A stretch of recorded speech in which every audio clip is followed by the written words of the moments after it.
So why does a person sin? Ki kol sibas hachatoim.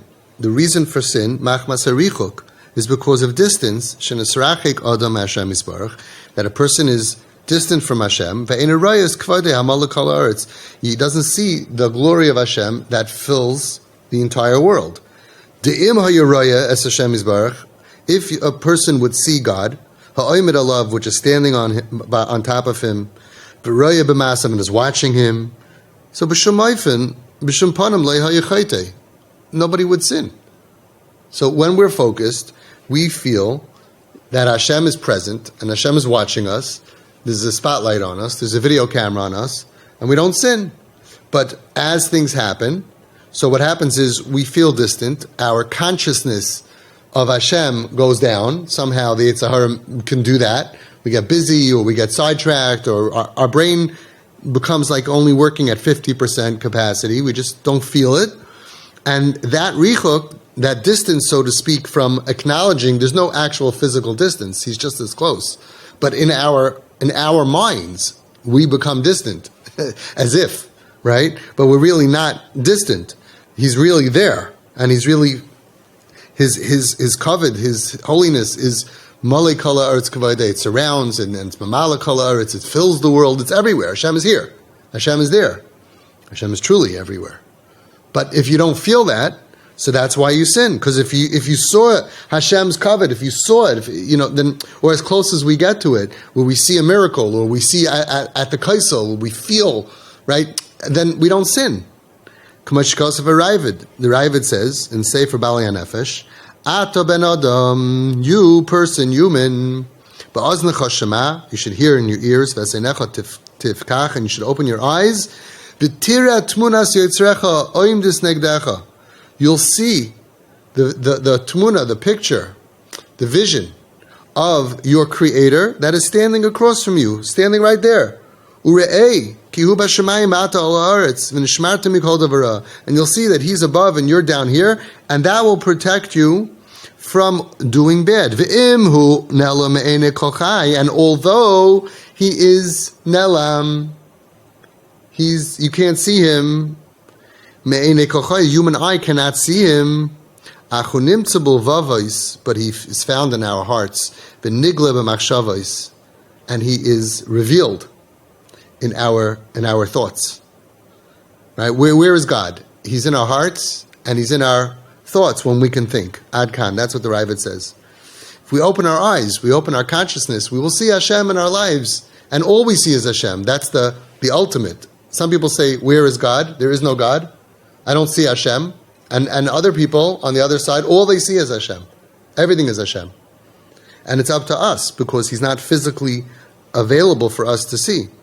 V'hainu shekasha Yehudi royas Hashem Yisbarach ha'omed alav ba'oisoi shah einenu mesugol lachtoi klal ki eich yasa neged ritzoni Yisbarach b'shasha royas Hashem Yisbarach nechachai.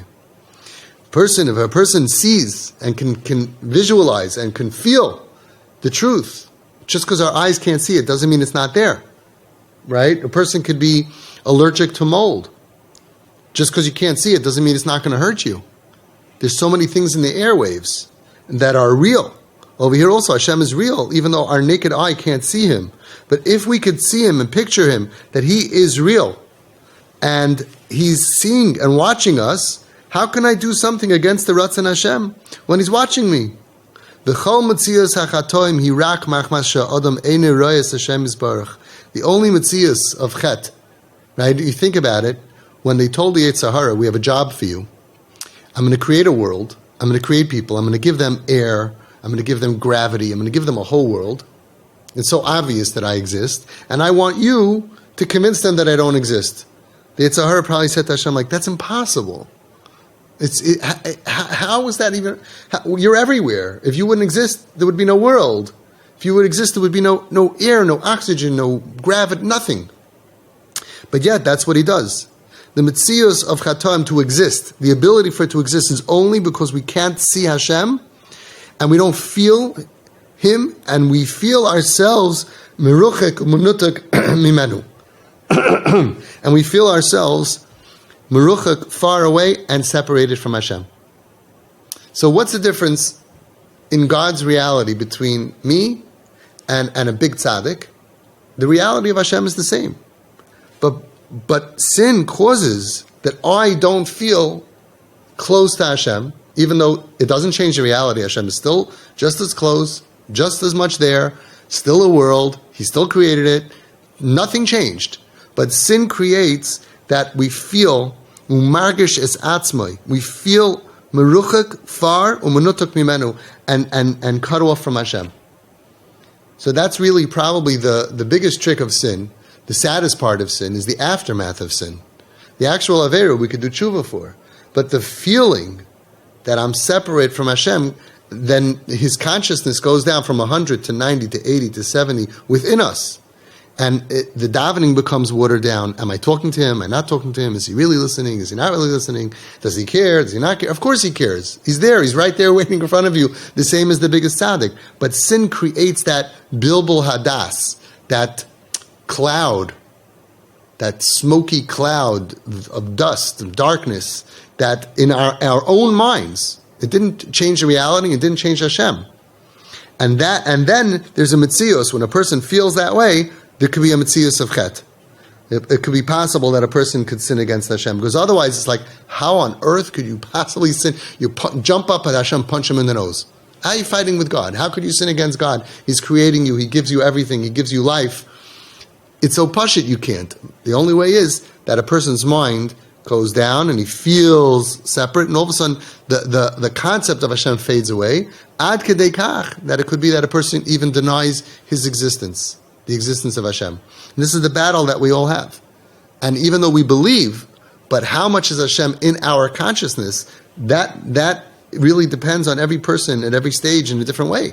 And you see some people, myself included, sometimes we daven, mamish kavanah, I'm talking to Hashem, and sometimes I'm not even listening to myself. I think sometimes, why should He listen to my bakashas if I'm not listening to them? You know, it's like, are you talking to God or you're not talking to God? Are you praying to Hashem? Are you learning Tyrus Hashem? Do you believe that Hashem is there? And the answer is that we're human, and that's part of the human experience, and it's very hard to remain focused. It's very difficult. It's like after you go to the gym, you could be Charlie horse. You know, sometimes after the Yom Tovim, Yom Neroim, and Tshuva, you can be like Charlie horse because it's like so uncomfortable to just be focused on living a life with Hashem being visible in your heart and in your mindset.